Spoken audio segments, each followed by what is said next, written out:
हाल ही में 11वां India international science festival कहाँ दोस्तों स्टार्ट हुआ? ठीक है, देखिए कौन से क्रम का है? 11वें क्रम का है। ठीक है, एक तो क्या है कि ये यहाँ से इसमें फ्रैक्चर है ना, तो ये ऐसे भी नहीं मुड़ रही है, ऐसे भी नहीं मुड़ रही है, सीधा सीधा रह रही है ना एकदम से।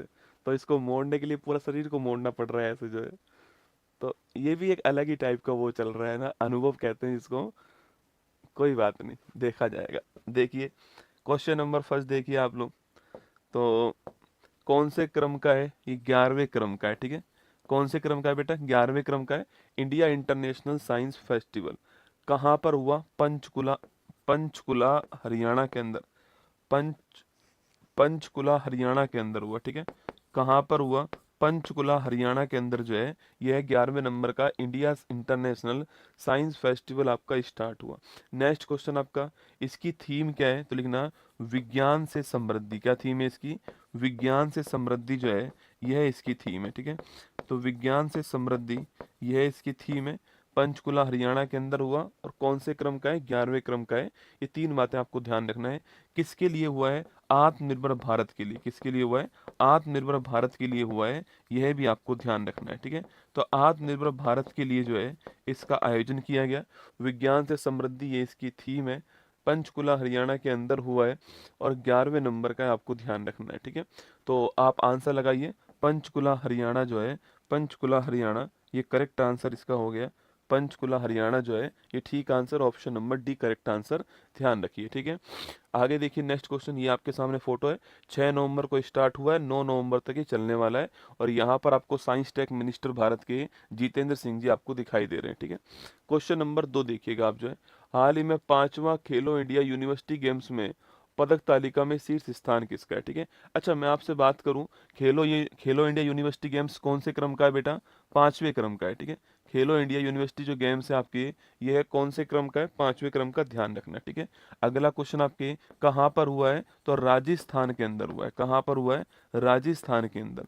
राजस्थान में कितने शहरों में हुआ है? 7 शहरों के अंदर हुआ है। ठीक है, राजस्थान के 7 शहरों के अंदर जो है इसका आयोजन हुआ है, आपको ध्यान रखना है। ठीक है, अगला क्वेश्चन, इस बार की थीम, इस बार का शुभंकर क्या था? खम्मा और घड़ी जो है ये इस बार का शुभंकर था, आपको ध्यान रखना है। ये बातें तो हम पहले भी कर चुके हैं बेटा ना, कि 5वें क्रम का है, राजस्थान के अंदर हुआ है, 7 शहरों के अंदर हुआ है, खम्मा और घड़ी जो है ये इसका शुभंकर है, मेस्कोट है। अगला क्वेश्चन आपका, पहले स्थान पर कौन आया? चंडीगढ़ यूनिवर्सिटी जो है, चंडीगढ़ यूनिवर्सिटी वो इसमें पहले स्थान पर आई है, आपको ध्यान रखना है। ठीक है, चंडीगढ़ यूनिवर्सिटी जो है वो इसमें पहले स्थान पर आई है, आपको ध्यान रखना है। ठीक है, चंडीगढ़ यूनिवर्सिटी जो है वो इसमें पहले स्थान पर है।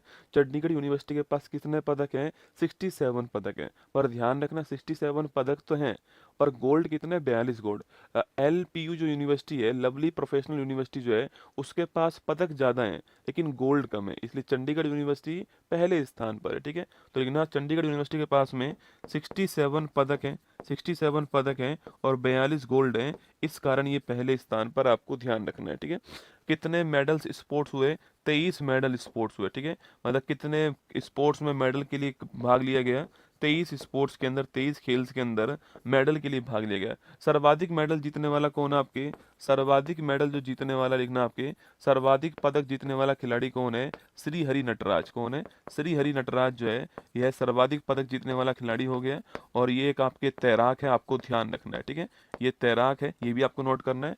और सर्वाधिक पदक जीत कर लाया है, ये भी आपको ध्यान रखना है। ठीक है, कितने गोल्ड जीत कर लाया? 9 गोल्ड और 2 सिल्वर। ठीक है, तो 9 गोल्ड और 2 सिल्वर जीत के लाया है, ये भी आपको ध्यान रखना है ना। 9 गोल्ड और 2 सिल्वर जीत के लाया है, ये भी आपको इसमें ध्यान रखना है। तो आप इसका आंसर लगाना, इसका आंसर क्या है? चंडीगढ़ यूनिवर्सिटी पहले स्थान पर, option number 1 correct answer, Chandigarh university ठीक आंसर इसका। ठीक है, चलिएगा आगे देखते हैं। ये आपके साथ देखो, देखो यहाँ पे लिखा हुआ है चंडीगढ़ यूनिवर्सिटी 42 पदक, 42 गोल्ड है, 67 पदक है। लवली प्रोफेशनल यूनिवर्सिटी 32 गोल्ड है, 78 पदक है। तो लवली LPU के 78 पदक है, लेकिन चंडीगढ़ यूनिवर्सिटी के गोल्ड ज़्यादा है। जिसके गोल्ड ज़्यादा होते हैं वो आपके जो है ध्यान ना, वो आपके जो है वो आ, पद तालिका में पहले स्थान पर होता है। ठीक है, हाल ही में लोकसभा में कौन सा प्राइवेट मेंबर्स बिल पेश किया गया? ठीक है, देखिए अभी दोस्तों एक बिल आया लोकसभा के अंदर। पहली बात तो ये प्राइवेट मेंबर बिल था।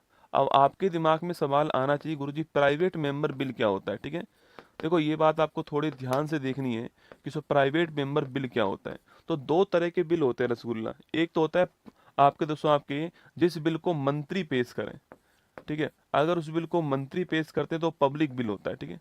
एक तो बिल है जिसको मंत्री पेश करें, तो मंत्री पेश करेंगे तो पब्लिक बिल होगा। और एक बिल है जिसको मंत्री के अलावा कोई और पेश करे, मंत्री के अलावा कोई और पेश करे, मंत्री के अलावा कोई और पेश करे, तो वह कौन होता है? तो वह होता है आपके प्राइवेट मेंबर बिल। मंत्री पेश करे तो कौन होता है? मंत्री पेश करे तो पब्लिक बिल। मंत्री के अलावा कोई और पेश करे तो वो कौन सा बिल होता है? वो होता है प्राइवेट मेंबर बिल। अब कई लोग ये सोचते हैं कि प्राइवेट मेंबर बिल जो होता है ना, वो होता है जो वर्तमान सत्ता में सरकार है उसके अलावा कोई और पेश करे और एमपी। ना बेटा, ऐसा नहीं होता है। ऐसा हो सकता है कि वर्तमान में जो बीजेपी के एमपी हैं, अगर वो मंत्री नहीं है तो वो भी कोई बिल लेकर आएंगे तो वो भी कौन सा बिल होगा? प्राइवेट मेंबर बिल होगा। पब्लिक बिल होता है जो मंत्री पेश करेगा, और मंत्री के अलावा कोई भी पेश करेगा वो आपका प्राइवेट मेंबर बिल ही होने वाला है, आपको ध्यान रखना है, ठीक है। ये जो बिल था आपके, जो राइट टू डिस्कनेक्ट जो बिल हमने पेश किया है, राइट टू डिस्कनेक्ट जो बिल हमने पेश किया है, यह बिल जो है आपके नोट करना, यह बिल जो है आपके, ये बिल को पेश करने वाला कौन है आपकी? इस बिल को पेश करने वाली लोकसभा की सांसद सुप्रिया सूले, ठीक है। तो आप ध्यान रखना, इस बिल को पेश करने वाली कौन आपके? यह लोकसभा की जो एमपी हैं सुप्रिया सूले, इन्होंने इस बिल को पेश किया, आपको ध्यान रखना है, ठीक है। इन्होंने एक बिल पेश किया, राइट टू डिस्कनेक्ट बिल। कौन सा है? राइट टू डिस्कनेक्ट बिल है। इसका दोस्तों मतलब ये होता है कि जो कर्मचारी हैं वो ऑफिस में काम करते हैं 9 से आपके 6 बजे तक, ठीक है। और फिर बॉस जो है उनको शाम को 7 बजे मीटिंग लगा देता है उनकी। अब वो अपने फैमिली के साथ समय बिता ही नहीं पाते, शाम को 7 से 9 मीटिंग करते रहते हैं। बॉस को पता होता है कि 6 बजे तक ये लोग काम करेंगे, शाम को फ्री रहेंगे, शाम को मीटिंग लगा दो इनकी जो है, या सुबह सुबह मीटिंग लगा दो 7 बजे जो है। तो उस कंडीशन में जो एक आपके कर्मचारी है, उस कर्मचारी का मानसिक संतुलन खराब होता है, उसका परिवार खराब होता है, उस कर्मचारी को समय नहीं मिलता अपने परिवार के लिए, अपने कामों के लिए।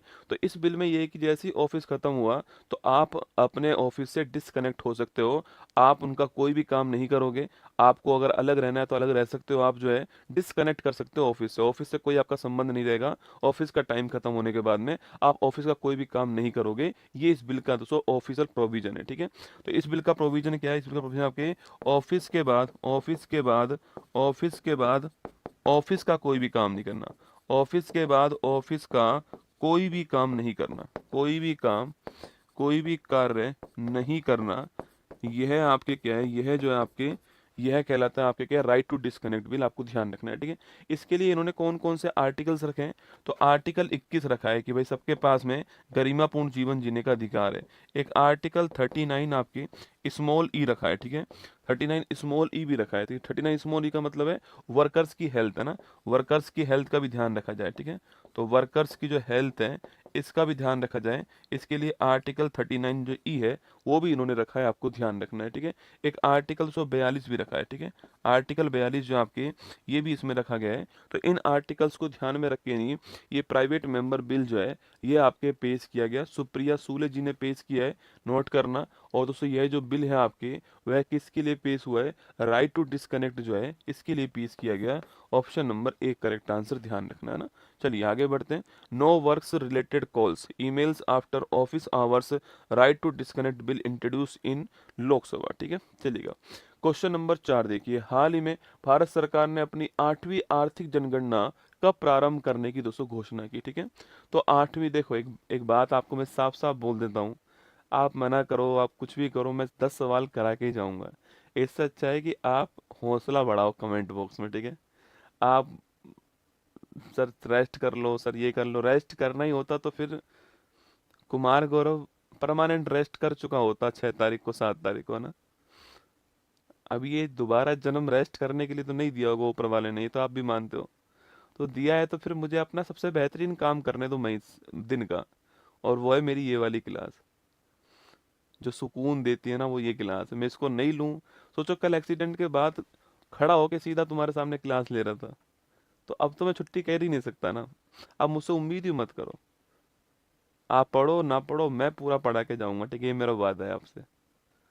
देखिएगा दोस्तों, आर्थिक आर्थिक जनगणना की बात करते हैं, ठीक, किसकी बात करते हैं? आर्थिक जनगणना की बात करते हैं हम लोग। आर्थिक जनगणना जो है ये पहली बात तो नोट करना आपकी, ये कौन से क्रम की, तो 8वें क्रम के ना, 8वें क्रम की कब होगी आपके, 2027 में होगी, ठीक है। अगला क्वेश्चन, इसे करता कौन है आपके, तो इसे करता है MoSPI, ministry of statics and programme implementation, सांख्यिकी और कार्यक्रम क्रियान्वयन मंत्रालय, सांख्यिकी और कार्यक्रम क्रियान्वयन मंत्रालय, सांख्यिकी और कार्यक्रम क्रियान्वयन मंत्रालय जो है यह करता है, ठीक है। सांख्यिकी और कार्यक्रम क्रियान्वयन जो मंत्रालय, ministry of statics and programme implementation, ये करता है। इसके अंदर आता है राष्ट्रीय सांख्यिकी कार्यालय एनएसओ, इसके अंदर आता है राष्ट्रीय सांख्यिकी कार्यालय एनएसओ। कौन आता है, एनएसओ आता है, राष्ट्रीय सांख्यिकी कार्यालय एनएसओ। ये आपकी इस आर्थिक जनगणना जो है इसे करता है, आपको ध्यान रखना है। अगला क्वेश्चन आपके कौन से नंबर की बेटे, ये 8वें नंबर की होगी, आपको ध्यान रखना है। अच्छा, पहले नंबर वाली कब हुई थी बेटा, पूछूं आपसे, तो 1977 में, 1977 में पहले क्रम वाली हुई होगी, यह भी आपको ध्यान रखना है, ठीक है। तो 1977 में पहले क्रम वाली हुई होगी, ठीक है। एक जनगणना जो आप पढ़ते हो वो अलग है बेटा ना, वो तो आपके आदमी की काउंटिंग करने वाली जनगणना है, ठीक है। इसका अधिनियम तो 1948 आपके अधिनियम आया था, ठीक है। ये तो पहली बात आप जानते हो कि 1872 में मेयो के कार्यकाल में पहली बार हुई थी, और फिर 1881 में ये रिपन के कार्यकाल में आपके 10 की आधार पे स्टार्ट होगी, ठीक है। और अभी 16वीं जनगणना जो है वो आपके अभी स्टार्ट होगी, आपको ध्यान रखना है, ठीक है। तो ये तो जनगणना थी, ये आपके आर्थिक जनगणना है, ठीक है। 1977 में पहली बार हुई थी, आपको ध्यान रखना है, और मॉस्पी के द्वारा होती है, ministry of statics and programme implementation इसके द्वारा होती है। राष्ट्रीय सांख्यिकी जो कार्यालय है इसके द्वारा इसका आयोजन करवाया जाता है। 8वें क्रम की है, और 8वें क्रम की 2027 के अंदर होगी, 2 चरणों में यह घोषणा हो चुकी है, ठीक है। तो option number B correct answer है, ये आपको ध्यान रखना है ना। आगे बढ़िएगा, नेक्स्ट क्वेश्चन की ओर आते हैं। देखिएगा, ये फोटो आपके सामने अनाउंसमेंट की जा रही है। हाल ही में डॉक्टर भीमराव अंबेडकर जी का श्रद्धांजलि देने के लिए महापरिनिर्वाण दिवस कब दोस्तों बनाया गया, ठीक है। महापरिनिर्वाण दिवस, शिक्षा वह शेरनी का दूध है, तो जितना पिएगा वो उतना दहाड़ेगा, तो जितनी देर पिएगा वो उतनी देर दहाड़ेगा ना। महापरिनिर्वाण दिवस की मैं बात करूं आपसे, तो पहली बात तो इस दिवस का मतलब होता है जब भगवान बुद्ध को मोक्ष की प्राप्ति हुई थी, उसे कहते हैं महापरिनिर्वाण दिवस। कहाँ प्राप्त हुआ था ये, कुशीनगर के अंदर, उत्तर प्रदेश में प्राप्त हुआ ना, कुशीनगर उत्तर प्रदेश में, ठीक है। ऐसी आपकी जब डॉक्टर भीमराव अंबेडकर जी का, जिन्होंने अंतिम समय में बौद्ध धर्म को अपनाया था, इनका जब निधन हुआ तो उस दिन को कहते हैं महापरिनिर्वाण दिवस। ये तारीख कौन सी थी आपकी, यह तारीख थी 6 दिसंबर की तारीख। कौन सी तारीख थी, 6 दिसंबर की तारीख, ठीक है। और इनकी जो चैत्य भूमि बनी हुई है आपके, ये कहाँ बनी हुई है आपके, मोक्ष स्थली चैत्य भूमि जो है वह मुंबई के अंदर, आपको ध्यान रखना है, कहाँ पर है, मुंबई के अंदर है। अच्छा, इनका जन्म कौन सी तारीख को हुआ था, इनका जन्म 14 अप्रैल को हुआ था, ठीक है। 14 अप्रैल को हम लोग कौन सा दिवस बनाते हैं, समानता दिवस बनाते हैं, आपको ध्यान रखना है। 14 अप्रैल को इनका जन्म हुआ था, और कहाँ पे हुआ था, महू मध्य प्रदेश में। कहाँ हुआ था, महू मध्य प्रदेश के अंदर जो है यह जन्म इनका हुआ था 14 अप्रैल को 1895 के अंदर, ठीक है। 1895 में ये जन्म हुआ था इनका, महू मध्य प्रदेश में, ठीक है।